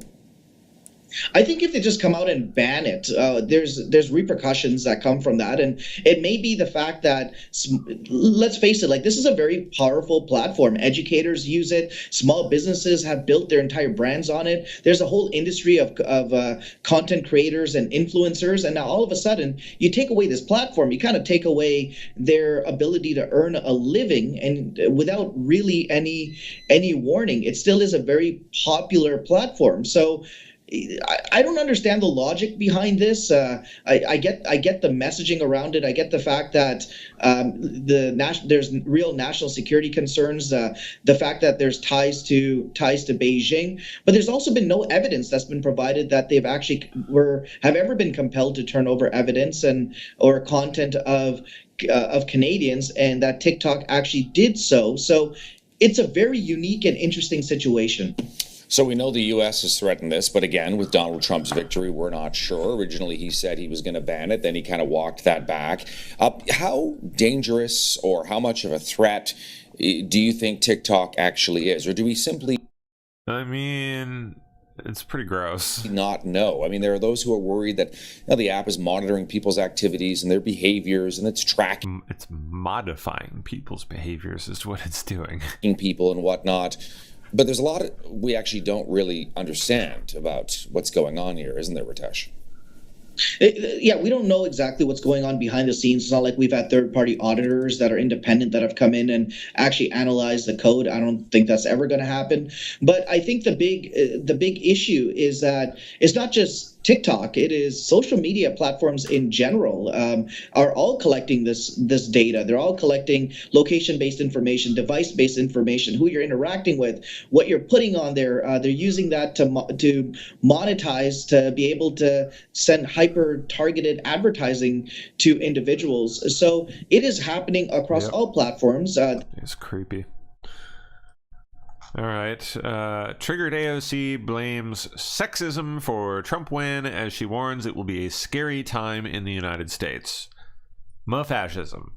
She also looks like she's gotten knocked up. Our main project is to unite the working class in this country against a fascist agenda. Period.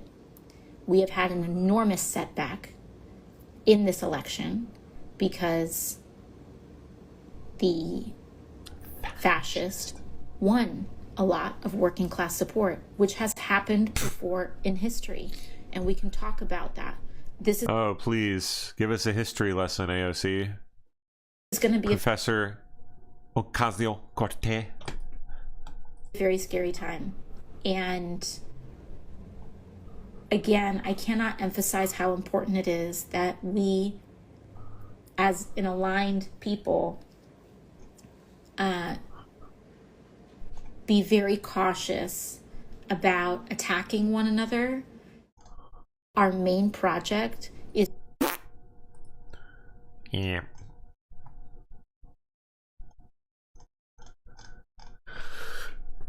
China's new 67.4 meter long March 10A rocket for crew and moon to have first flight in 2026, a crucial step in the country's efforts to get astronauts on the moon by 2030.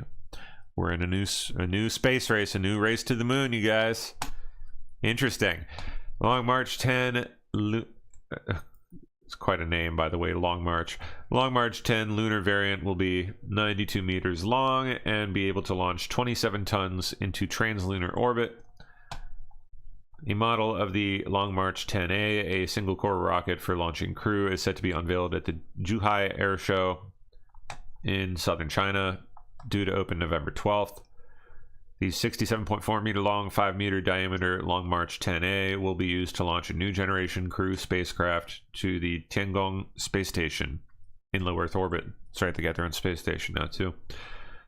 It'll be capable of lifting 14,200 kilograms to low Earth orbit when recovering the first stage. The rocket will be 66.4 meters long when used to launch cargo missions to Tiangong. The debut launch of the Long March 10A will be a key step for larger ambitions. A 3-core Long March 10 is in development as a crucial pillar in China's plans to put astronauts on the moon before 2030. The Long March 10 lunar variant will be 92 meters long and be able to launch 27 tons into translunar orbit. Well, interesting. Canceled classes, rescheduled midterms, and stress baking. How elite universities are coddling their students who are, having freakouts over the election. It's ridiculous. These are supposed to be our next generation of leaders, by the way.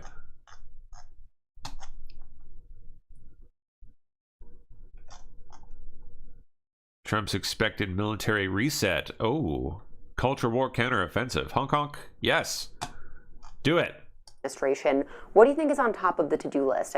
Based off of his campaign, you could assume immigration, the border. But what do you think what is the big priority? And also, do you think there are any Biden orders that they might try and reverse? Yeah, so we know he has promised mass deportations. He's promised a crackdown on immigration. I think that's one of the first things, just because of how big of a staple it was for his campaign. And then there's some environmental regulations, like drill baby drill was a huge part of his campaign too. But I think basically his promise to ramp up oil production here in the U.S. I also think he's going to want to roll back some of those climate initiatives of the Biden administration, like the crackdown on emissions from power plants. That's something that I think he'll want to roll back. But a lot of that climate agenda is what I think will be under consideration. And then I think he also will want to lean into foreign policy work and try to, all eyes will be on the U.S. commitment to NATO and how will the Trump administration, change things there, and that could affect how we respond to the war in Ukraine and all that kind of stuff too. Indeed.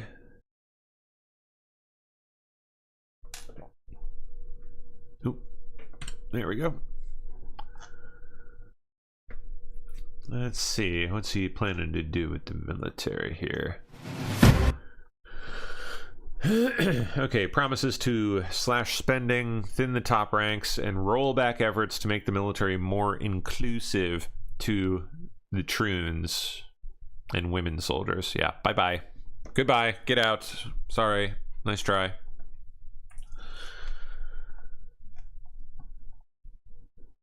While Trump has not presented clear policies for the Defense Department or yet named a nominee to head the Pentagon, his allies and former admin officials have laid out a blueprint for deep change. Good. Okay. We'll invest in cutting-edge research and advanced technologies, including an Iron Dome missile defense shield. And get woke left-wing Democrats fired as soon as possible. Yes. Good. Good riddance. Exit polls. Harris underperformed on abortion. Yeah. Go figure.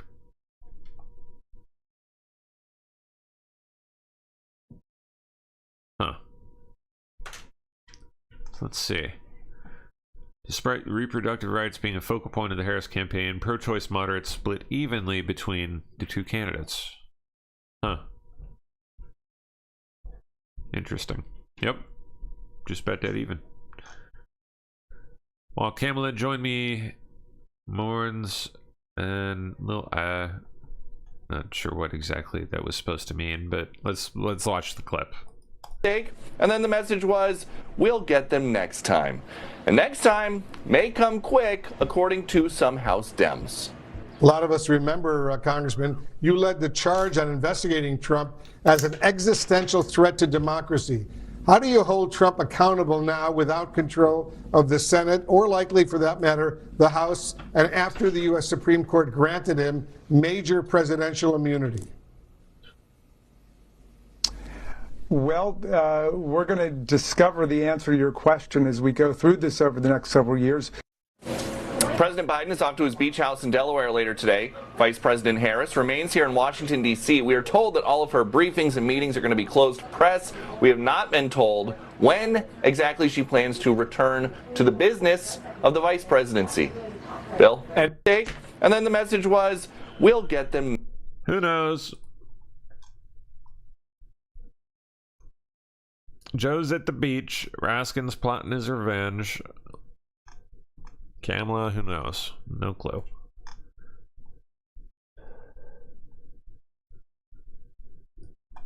Victor Pinchuk. Remember him? He's the largest donor to the Clinton Foundation. Here's Mike Pompeo speaking at the Pinchuk Foundation this year. Wow. What a guy. I mean, we'll see what Trump does. I don't know. During the public lecture, U.S. Support for Ukraine, a conversation with U.S. political leaders hosted by the Viktor Pinchuk Foundation, Michael Pompeo, 70th U.S. Secretary of State, called for abstaining from making premature predictions about the prospects for Ukraine's support if Donald Trump wins the presidential election in 2024. Don't let the media deceive you. Let the reality set in. Let the reality of the Trump administration and its policy towards Ukraine suggest what the second Trump administration could look like. Huh. Okay. I don't know what exactly he's implying there.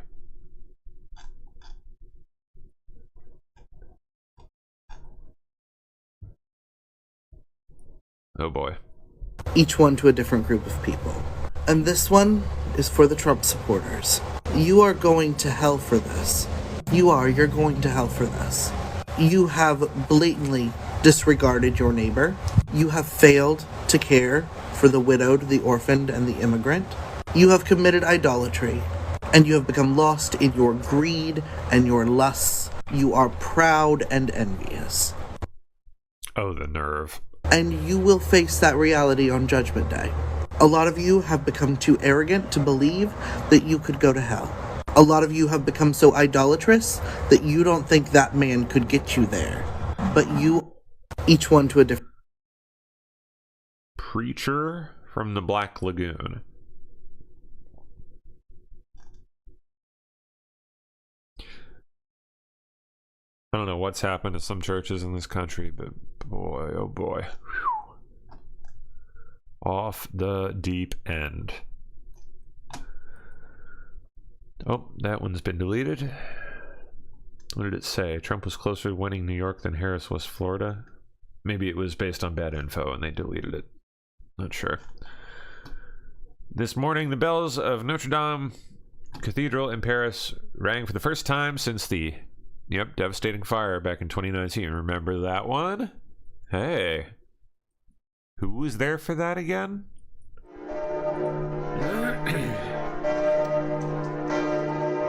Bing, bong, bing, bong.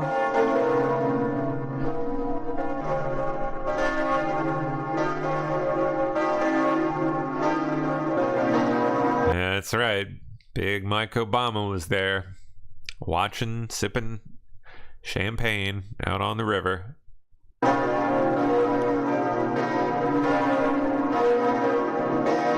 Bing, bong, bing, bong, bing. That's awesome, though. That's pretty cool.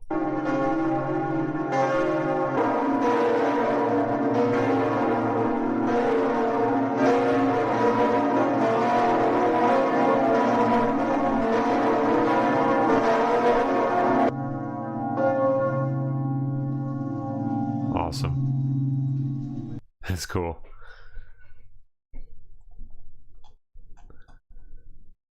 How Trump's election could fortify a conservative Supreme Court majority. Huh. Well, I mean, he's got another 4 years and at least two opportunities, or well, at least one, possibly two opportunities to set someone new in there. If Thomas retires, or Alito, yep, he'll cement another seat for another few decades.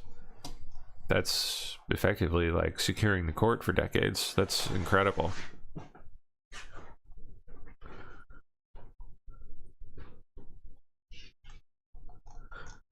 Okay. There are fake, untrue, and probably illegal rumors and or statements made by perhaps market manipulators or short sellers that I am interested in selling shares of Truth Social. Those rumors or statements are false. I have no intention of selling. I hereby request that the people who have set off these fake rumors or statements and who may have done so in the past be immediately investigated by the appropriate authorities. Truth is an important part of our historic win, and I deeply believe in it. Thank you for your attention to this matter. Make America great again. Huh.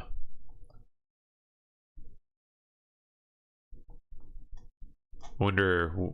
I haven't seen this yet, so I wonder who's spreading this. Has anyone seen this yet today? Anyone spreading this rumor? Next up, Trump's mandate. All right, let's see.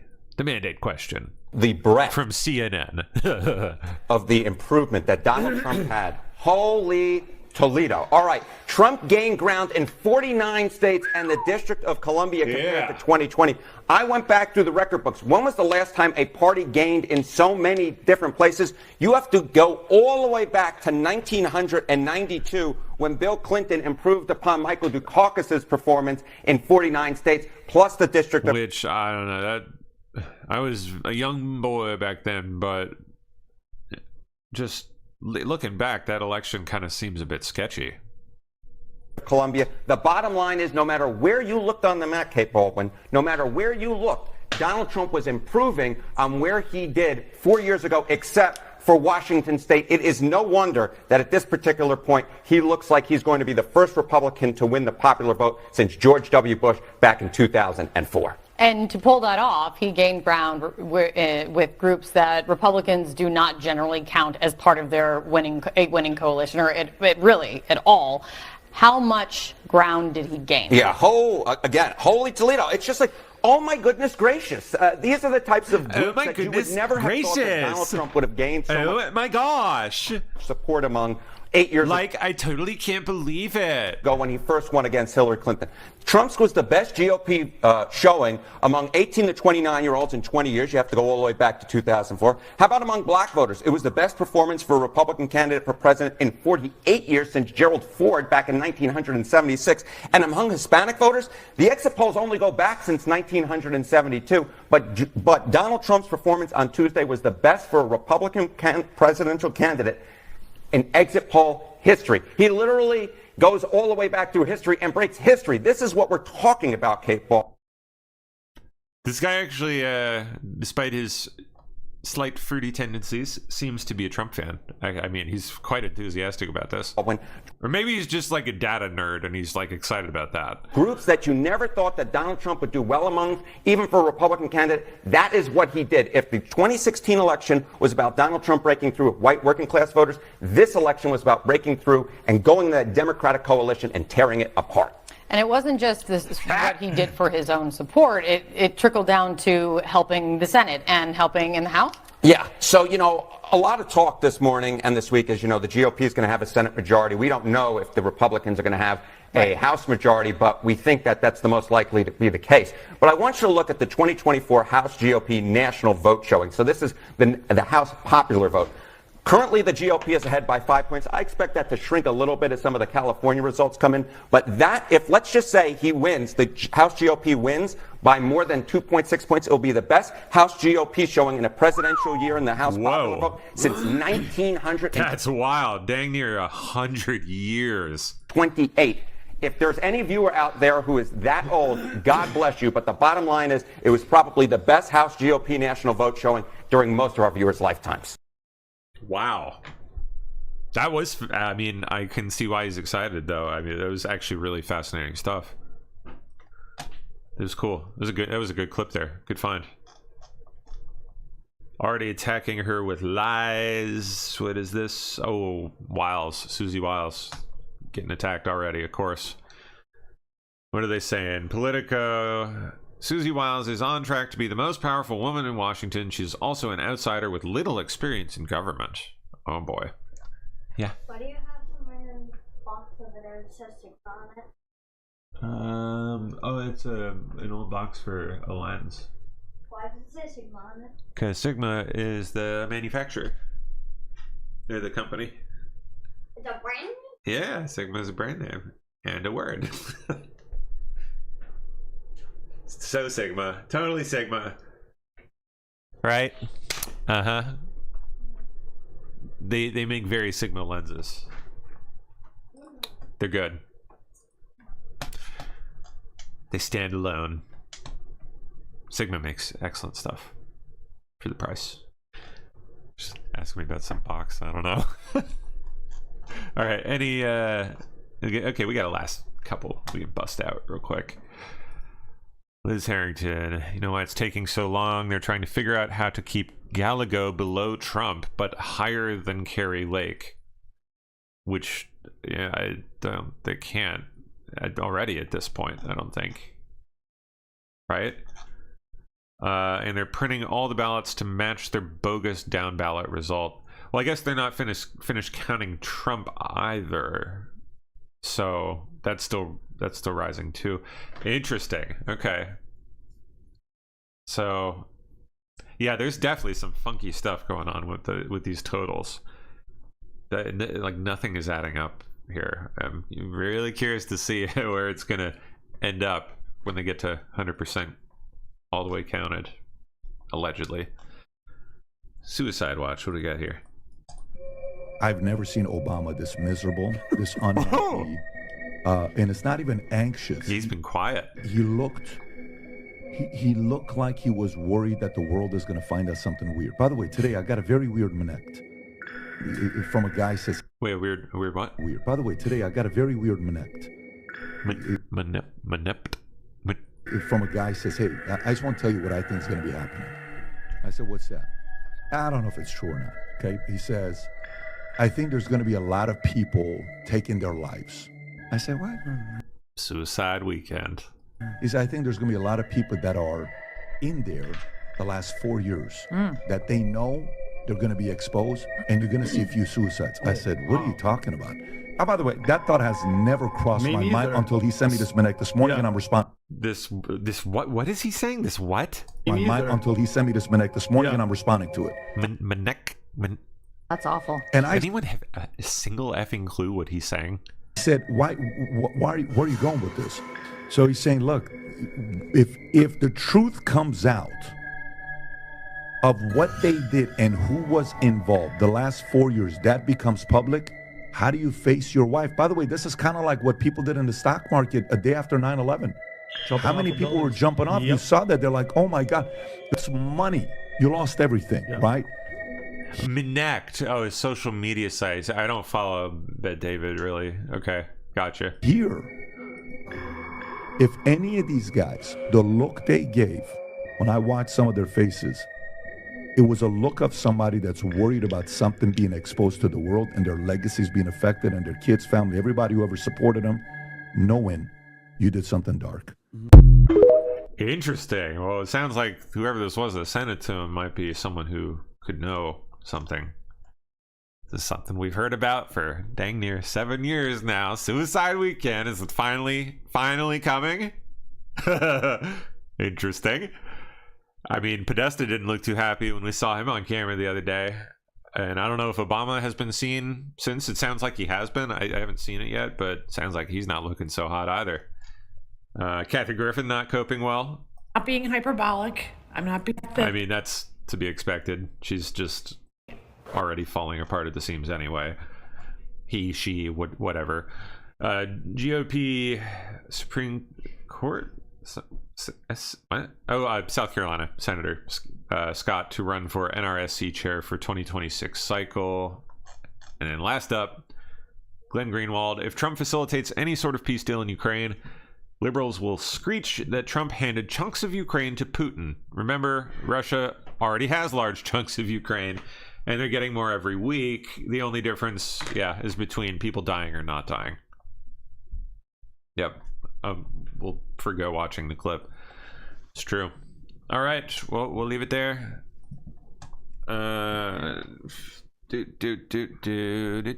Sorry. There we are. How do I back out of my share here? There we are. How you doing, Poe? What's up?